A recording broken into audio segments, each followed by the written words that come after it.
Hello and welcome to My Early 2000s. I'm your host, Will Gabriel. And I am Daniel Wargo. Who is also a host. And this is a podcast that we've started. We're not podcasters, but I think that like everyone starts not being a podcaster and then they just are one day, right? I think so. Is there a class? Or I didn't take one. Or they're on the radio and then they made a podcast. So they had that's credibility different. and we just were here. Yeah, we just came in and we just did it. What's the show, Daniel? What's the show that we're doing for everyone? Well, our show is called My Early 2000s, and It's basically, catchy. I think it's catchy. I think it's people will super remember catchy. it. It's a catchy title. Basically, what we do is we're going to take a movie from the first decade of the 2000s, and we're just going to talk about it. We grew up during this era. This was kind of like our coming of age, teenage years, high school years, and I think this decade of film seems so close, and yet it's actually 10 plus years ago. Maybe we'll find some gems, maybe find movies we used to love and cringe at them now, or find films we used to be totally confused by and find a new love for them. We like to start every conversation we have with a nice cold beverage. Okay. Today we're drinking a Blue Moon cinnamon horchata. It's like if beer was a milkshake. And it's good. I was surprised how kind of smooth and tasty it was. It's really tasty. Cinnamon horchata in a beer? I know I'm going to have a headache in 5 minutes, but it's Sí, worth por it. favor. Yes. So, Cheers. before we start, Clink. there it is. So what's our first film? What is our film of the week? So this week we're diving into the film from 2004, Mean Girls. It's directed by Mark Waters, written by Tina Fey and Rosalind Wiseman. Before we go any further, Yeah. you know it's a good film, and yet, how many times have you seen it, Daniel? I have now seen it twice Uh-huh. in my life. You're welcome. I This saw- podcast has saved you. That's true. I watched it once in maybe 2007, and then I watched it 10 years later. I watched it so much in high school. I don't know why I didn't. I don't even think I watched it until college. I don't even know. I don't know. But that's what this is about. It's about discovering films that you've heard of before or you've meant to watch and you just haven't yet. Exactly. There's so much content coming out every single day that you almost never get a chance to go back and enjoy something that's already come out and had its time. So And for me, it's kind of one of those things where I have been laughing along to people who have been saying quotes from Mean Girls for years. yeah, I think I said one the other day before you watched the film, and what happened? I didn't know what you were talking about. And usually I pretend pretty well. I've gotten good at that. I've gotten good at I know you're good at it. letting people not know that I haven't seen this movie more than once It's okay. before man. last night. For those of you out there like me who've maybe seen this movie once 10 years ago. Yeah, let's just be safe and kind of give a rough rundown of the story. Yeah, just like So we follow a high school girl named Katie, or Caddy, as people like to say, because her name is spelled fucking weird. Thanks. Weird. It's played by Lindsay Lohan, which personally I think we all miss. She's so good in this film. she's so good. Lindsay Lohan's character comes to high school. This is her first time coming to a real high school. She's been homeschooled her whole life, living in Africa. She's never really even had friends, hung out with people. Right. And now she's thrown into the suburb, ridiculous high school environment, and she needs to survive. Which is a little bit more of a jungle than the actual jungles of Africa. Oh, wow. Dropping knowledge. When she's at the school, she starts trying to make friends. She ends up making a couple friends who are kids Just or the something. outcasts. She The meets some outcasts. Yeah, that's a good way to describe them. And eventually kind of falls into the group of popular girls. Or the Plastics, or as today it would be called Squad. Squad. Squad. Squad. Squad as fuck. What's a squad? I don't know. Young people say it. It's like lit? Like it's lit Like fam. fam? Yeah. I thought fam was like squad. Well, whatever. The Plastics are the kind of popular girls. They're very mean, as the Oh, look what titles you did. might suggest. The leader of this group of Is it like a gang Plastics, of- it's not a gang. It's They a. intimidate. They would be a gang to me. It's in kind high of a school. gang, a Yeah. little bit. Yeah. It's very selective. Yes. And there are a lot of rules. Mm-hmm. Like you can't wear certain things on certain You have to days. conform to this very tight box of reality. Regina George has her two friends on the side that are like her minions, her left and right. Totally. One's her ESP and one's her ESPN. Amanda Seyfried and Lacey Chabert are just so fucking good in this movie. They really put her up on that pedestal. They hold her up. Yeah, they do such a brilliant job in this movie. Entire team behind the Plastics. Rachel McAdams was just brilliant. No, she's so good. She's like 10 years older than everyone else, but she disappears into that character. Yeah, she's so good. It's crazy. As a person who maybe saw this movie 10 years ago and then saw everything Rachel McAdams did in the last 10 years, probably, or lots of stuff she did. It's fun to like come back and oh man, it was crazy. Her. I didn't even know she could do that. Like I didn't know that was in her. And originally, Katie's plan, along with her outcast friends, is kind of to infiltrate them and tear them apart. It's not really to become one of them. She's just trying to. But there is some sort of like this naive look in her eyes when she first sits down with them, and she like kind of gets like sucked up in it. Yo, totally. She like drinks the Kool-Aid a little bit. She does, and eventually, I don't know, an hour into the film, she's totally one of them. Yeah. So that's pretty much the movie. Things work out well. It's funny. It's a comedy. Things work out well for most people, not for everyone. But does this high school even exist anymore? I kind of think that Regina George's character, though, is represented at least in our high school years in. Not just in one person, but kind of as a bigger group at large. I think that for the movie's purpose, it's great to have like a really great antagonist, someone to kind of halt the hero's ambitions. Right. But in reality, if we're looking at high schools, especially from that time, from the early 2000s, maybe even the 90s before, right, it was kind of represented by a group, usually the cheerleaders and the. But I also think that that's a little bit the point of the film is like. She comes in and she sees all these subcultures of people that she doesn't know exist. The jocks, the weirdos, everybody. Yeah. And the only way to truly ever be happy and be yourself is to break out of that. She can only learn that because she becomes part of the plastics. Can't break the mold unless you're part of the mold. Wow. I'm having to think about that because that's some real shit up in here. Well, Tina Fey's a really good writer. She's a great writer. It is based off of a book. Do we have the writer's name? We do. Her name is Rosalind Wiseman, and she wrote a book, and I don't remember what it's called. Queen Bees and Glen Coco. Queen Bees and Wannabes. All right. Helping your daughters survive cliques, gossip, and whatever Wikipedia says is next, boyfriends and other realities of adolescence. It's more of a... it's nonfiction. Like self-help, self-help. If you look at the cover of it, it looks very boring, but I'm sure it's amazing. So she just was inspired by this book because it's interesting because you could almost like point to every decade's take on this. You've got Heathers in the 80s and Clueless in the 90s and Mean Girls in the 2000s, and each reflect their own time, but almost have the exact same moral and change to it all. Mean Girls definitely, apart from those other films you mentioned, not that we're going to get into those, but no. Mean Girls definitely has that feel of being written from the perspective of a improv writer of us. The humor, it has moments where it makes it feel more cartoony in a way, Oh, it's a very stylized film. The director, comedy. Mark Waters, does a really good job of sort of blending the line between like surreal interpretations of what like high school kids sort of imagine in their head. Like I think that's the brilliance of this film is when you're dazed off in a classroom and you sort of imagine these scenarios of what could happen. And she's experiencing those, seeing everything that's happening she sees in her own weird way that she can understand. Absolutely, yeah. And because of that, it sort of blends the line in what's reality and what's actually happening. And that's how you get so many kids getting hit by buses jokes. Right. Well, I mean, that's true. That's a good point. I don't know what it is about the early 2000s and people getting hit by cars, but people think it's fucking funny. It's in everything. Well, and even looking at like Amy Poehler's character. Yeah, there's a reality aspect to it where it feels real. It feels like something that you recognize. Uh-huh.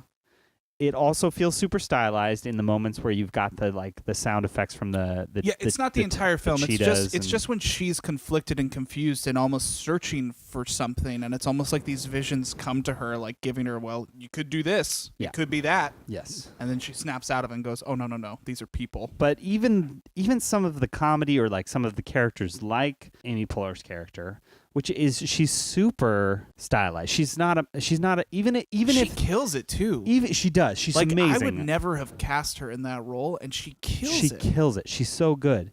And even though there may be mothers like that in the world, right? Unfortunately, well, I think it's also a product of the time. But she's also taking it to that next level. She takes it a little further where it's not even recognizable, even though I can see that there are people like that in this world. Right. that's an unrealistic character. Or whatever. I wasn't saying any of that to put this movie down, but actually to boost it up. Yeah. I think it is what makes it better. It can play with those styles, but still retain some of that realness and give you a real story. Yes. Yeah, totally. And you do get taken out for a second, but usually it's just for a laugh. Yeah. It's not for, it's not in a way that I'm like, oh, I'm not living in this real world. I can kind of laugh over here for a second, and then we come back in, and then I can really care about these characters and really care about what they want, what they're trying to do. Yeah. And that's a fine line to walk. I don't think many people do it that well, and I think it was done really well in this movie, which is why I think it's probably so successful. Not only that, like it feels almost like the blueprint to so many other films that have come out over the last 15 years. I mean, there's even a Mean Girls 2. Oh, yeah, I don't think I don't know what it is. Are the same people in it? I don't think anyone's the same in it. I think it was like one of those last straight to DVD movies. Not worth it, probably. How's the musical? Have you heard any of the musical? I haven't heard anything. It's brand new. It's coming out. Oh, it's coming out still. It's coming out like in March, I think. Okay. Or maybe earlier. I don't know. I think they're doing some kind of run in like DC, and then they're transferring to Broadway. Did you just pour yourself a new beer? I just poured myself more beer into a glass. Yeah. Okay. Cheers. This movie, I think one of the reasons that I hadn't seen it in 10 years is because when I was in high school, and this is in the 2000s, in the early 2000s, I just remembered people being like, oh, that's a girls movie. That's that movie's for girls and whatever. Not that it was relevant, but in my high school years, I was like, oh, I guess that's what that is. All my friends were saying just how inviting and open it was. It wasn't a film for girls. It wasn't a film for boys. It was just a movie about growing up. And that's what's so fucking good about it. Yeah. And that's what makes it stay true today. Yeah, and actually I'm kind of mad at my high school self for I don't even know if I listened or cared or whatever, but that didn't entice me because that's how people, kind of qualified it at the time. Right. Now, knowing myself better as a human, if someone were to be like, that's a girls movie, I'd be that's the first movie you're going to. I probably would love that. Like Daniel loves, I don't know if you know Daniel. He loves him a chick flick movie. Yeah, I don't even like action movies that much. I'm definitely Along Came Polly is like his godfather. No, definitely not. Who doesn't like that movie? I'm just saying. And you know what? I don't think, it doesn't matter. Men and women, we're all just people, and we can watch our stories told on screen or on TV or wherever, and but that's what's great about it. Yeah, it gave you and me a very different outlook than maybe other generations would have had. Totally. And it reminded me of high school. It gave me this nostalgia of what that was like. Yeah. One of the things that really was super apparent to me, which I remembered, even if I wasn't doing it to the extent that they were in the movie, was the telephone. They're just calling each other all the time. It's insane. There's no texting. Insane. Yeah. There's no IMing even. It's just phone calls. It's phone calls, that I remember that. That was, a thing that you and I have had long phone calls at points in our lives. Yeah. I will never call you today. No. I almost never call you. Almost never, yeah. Yeah. Full disclaimer, we did know each other in high school. So yes. Sorry. We I just called this man. So no, we went to high school together, and we were friends before texting was really a hip thing to do. I just wasn't allowed to. Your parents wouldn't even buy you a fucking plan, like an unlimited texting plan? We didn't have an unlimited texting plan. I think I did in high school. You did. Everyone did. I didn't. I definitely did send some texts, and I would pay my parents for them. Oh, really? Well, they were 10 cents a text. I think it was 10 cents to send and 10 cents to receive. You gotta get a fucking paper route. Yeah. And man, if you text me now or then the way you text me now, like 50 texts per thought. Oh, I'm the worst. It would cost me so much money. I can't formulate it. I'm just like, So let's get into some questions about the film and see if we can dive in a little further than we already have. Absolutely. What was your favorite line or moment? My favorite line is definitely, oh, hell no, I did not leave the South Side for this. And then he breaks the fucking fire alarm thing, and all the showers of water come down on all the students, and he's just like, the gymnasium! Idiot! Yeah, you are right. That's just the principal is my spirit animal in this movie, and he just runs around putting out fires left and right. He's got a fucked up hand the whole movie, and you know what? He's a hero. Yeah, no, he definitely is. He's hilarious in that movie. It's brilliantly played by Tim Meadows from SNL. It's just I agree. That's one of the best lines in the movie when he has the baseball bat. Yeah, that's honorable mention for me. My favorite line was What's your favorite line or moment in this? I loved when Lizzie Kaplan, what does she play? What is her character's name? Her name's Janice, and Damien, her friend. They're like standing and they're talking about something about cracks or crack or I don't know. They just keep saying the word crack a lot. And then he's like, say crack one more time. And she's like, crack. You know? Those two are so fucking good. I wish that they got a fucking cop drama after this movie. Like, I'd love to see those two go do anything on any adventure. They're so good. Also, really weird to see Lizzie Kaplan like in that kind of role. Oh yeah, because you don't even this isn't the film that introduced you to her. I've known her more recently in Masters of Sex, and she was on New Girl, and she's been in movies, and it's like this and Cloverfield that are my introductions to her.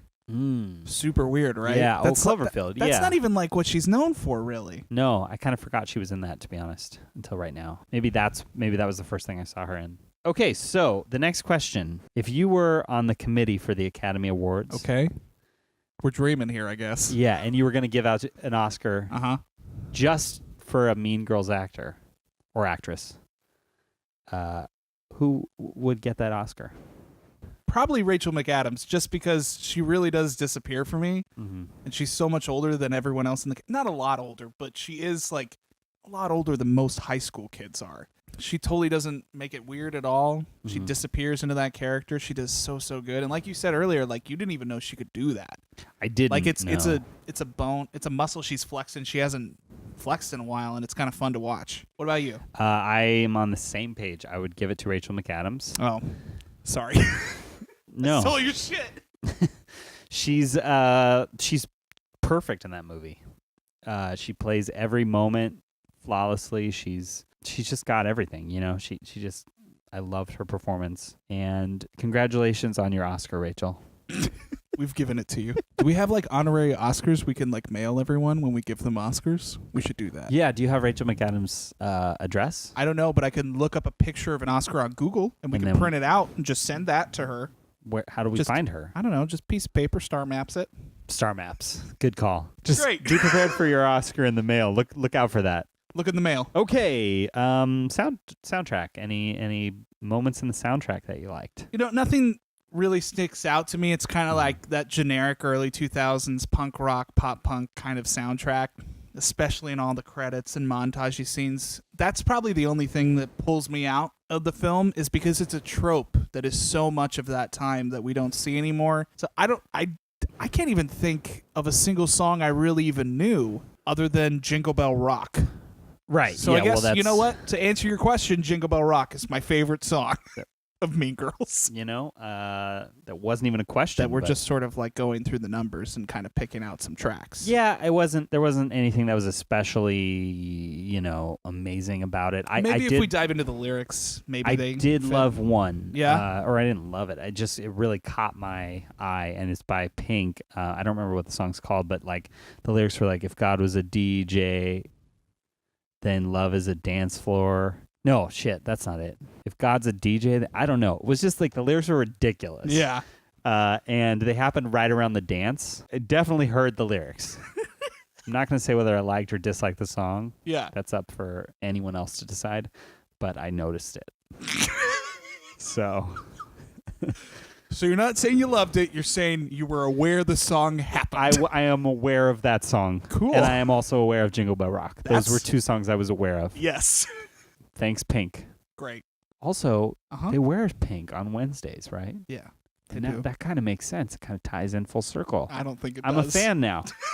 What's the next question? The next question is, it's an important one. It's a big one. Oh, yeah. We thought about this question a lot. Yeah. And the question is, does it have The Rock in it? No. Damn it. I mean, when we came up with these questions and we really looked into it, it kind of seems like The Rock's really not really He's not in cinema until like Walking Tall in like 2008 or something, but yeah, he doesn't do a lot in the early 2000s. we'd like to see him though. So who would he play? In Mean Girls? Yeah, who would he play in Mean Girls? Who would The Rock play? Regina's mom. Oh my God! Can you see That's The so Rock much better as than Regina's what I would have mom? said. What were you gonna say?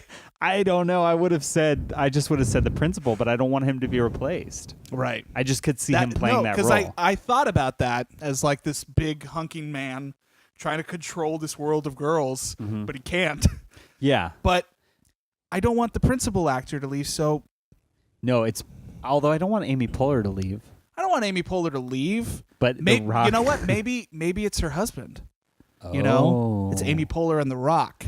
Oh, and The yeah, Rock's yeah. like super fitness conscious, like, and that's why Regina George has this health conscious, like, Totally. she can't break it because The Rock's her fucking dad.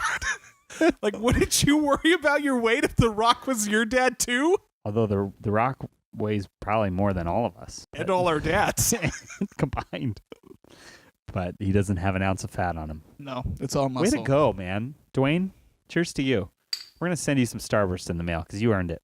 A picture of Starburst. We will mail you a picture of Starburst. Picture. Like I said, really good at Googling pictures. Our last question. Why does it feel like the show's just now starting? I know. All right, this is also an important question. Which character in Mean Girls would survive longest in the zombie apocalypse? For sure, Lizzie Kaplan. Oh, you think Lizzie Kaplan? Absolutely. Oh, wow.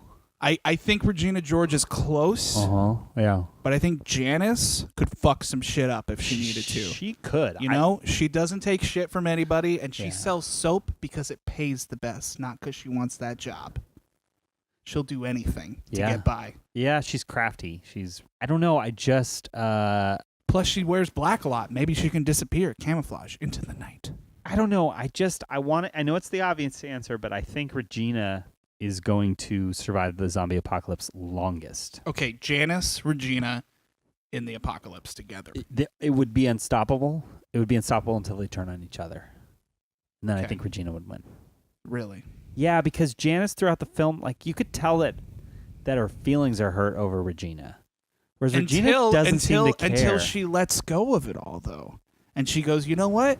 You don't hold power over me anymore. You don't hold any power over me. Yeah, you're I'm right. going to jump into this crowd and make a weird fucking tongue noise. You know what? Maybe you won me over. Maybe it is Lizzie Kaplan. It would definitely, they would go very far, though. Yes. I think the colonies would have, or the people would have colonized by then.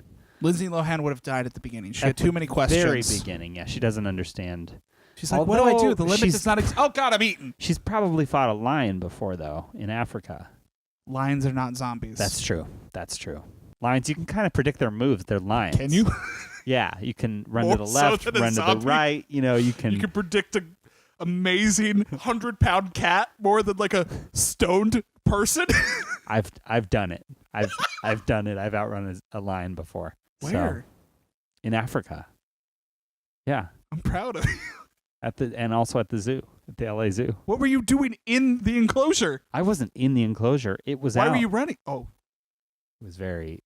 I'm amazing though. I really ran. Did you put it back in the cage? I didn't hear anything about this. I grabbed it by the leash and I walked it back. The yeah. leash. Yeah. So the giant cat with a leash on. With a leash on. Yeah, it was very. It was. They all have leashes and collars on at all times? I don't know why this line in particular did this day. Luckily, I have a lot of dog walking training. So this next question is a two-part question. Yeah. First, we're going to take a look at how Mean Girls did back then in 2004 and how it holds up today. Back in 2004, it made $129 million. Opening weekend, it did $24 million. Yeah, it's pretty good. For a comedy, yeah. Its budget was $17 million. Its production budget made that back That's opening kind weekend. of insane to me. So I guess looking at it now, I think it's very clear that Mean Girls is a success. After time, it's pretty flawless. Oh, yeah, totally. It's definitely, hugely successful today. Obviously, the Broadway musical, means that it's worth it. Means that it's worth. It's sinking almost a bunch insane of money that they've taken so long with that. With how many movie musicals have come out recently. It's crazy that this one took so long. Yeah, it is. It is. I hope that's because they're getting it right. It's forever probably in the top 10 movies that came out in that decade. Absolutely. It's kind of a cult. It is a cult classic. It's crazy to think that you can say that with a $24 million opening. The masses do like it. That's a for sure thing. But there's a lot of people that are obsessed with it. Yeah, we have many friends. We go to their homes, and they have framed pictures of quoted lines from this Mean movie. Girls. Yeah, no, that's a real thing. It's hugely popular and widely quoted. You know, on October 3rd, I don't even know why it's called Mean Girls Day. I think there's a line in the movie about October 3rd. Yeah, it's Full Metal Alchemist and Mean Girls always have a meme every October 3rd. Every October 3rd, it's like, and I watched it literally yesterday, and I didn't catch that line. Honestly, because of the October 3rd joke is the reason I came up with us wanting to watch this movie a little bit. It reminded me that it was there. Yeah. It's when she's talking to her crush in her math class, and she's like, we spoke like 2 times within like a 6-month period. And it's like, the other day he asked me what day it was on October 3rd. And she goes, it's October 3rd. Like, she says it. And then she says it. Oh, yeah. Okay. All right. However, I do think while this movie, I think you could call it a cult classic now. I think it will be a classic without the cult in front of it. I think it's just going to be a classic. Yeah, absolutely. For sure. You know, it even how many years? 13 years later, it's still widely loved, respected. I think it's always going to be one of those watched. movies that you get to go back and see a lot of people's work that you respect. And you get to see them doing it at this one time in this particular way. Except for Lindsay Lohan. I don't know where she is, but I hope she's doing well. We're going to send her something in the mail, too. She had a music career. She was doing all those Disney Channel movies. She had the Herbie movies. She had the Freaky Fridays, which this director also directed. Can't forget The Parent Trap. Yes. My favorite of hers. See, I always grew up on the old Parent Trap, so I never watched the new one. Oh, I watched that movie over and over and over. I still eat Oreos with peanut butter. It's better that way. It really is. They were right. That's adorable. They did it right. They're not as good as alone as they are with peanut butter. Is anything? Not really. Yeah, peanut butter on everything, please. Yep. Please. Okay, how many Blue Moon cinnamon horchata ales would you give Mean Girls out of a 6-pack? If we're talking 6-pack scenario, yes, at least 5, if not 6 beers. Yeah. You know? Yep. You know, like, I could see myself some nights wanting only 5 beers, but I'll give it 6 because, you know what? It's so fucking good. It's so good. What about you? I want to give it 6. I'm going to give it a 6 beers. 6 beers. A 6 beers status. Sorry. No, it's the best rating system you've ever come up with. I know. Yeah, I'd give it 6. It's a great comedy. It's a great movie. It's probably one of the best comedies of that decade, if not the best. I can't remember them all right now, but it's in the top 5. And that's my early 2000s. I hope you've had fun with us. We don't need to tell you to go watch Mean Girls. Everyone's been telling you your whole life to go watch Mean Girls, but if you still haven't done it, maybe this has given you the incentive to just go watch it. It's on Netflix. That's true. It is on Netflix right now. And if you, so basically, it's free. It's basically free. So you should go give it a watch. Go give it a watch and, tell us what you think. And if you like the show and want to stay in contact with us as these episodes come out, they're going to be coming out bi-weekly for now. Bi-weekly, which means twice a month. But to hear more about the podcast and when episodes drop, you can find us on our Twitter accounts at Will J. Gabriel or... I actually don't know mine. At Daniel Wargo. And we'll see you there, and we'll see you guys next time. Thanks for joining us today. On my early 2000s. Have a good one. Hey, Daniel. Yeah? You're fetch. William? Yeah? Quit trying to make fetch work.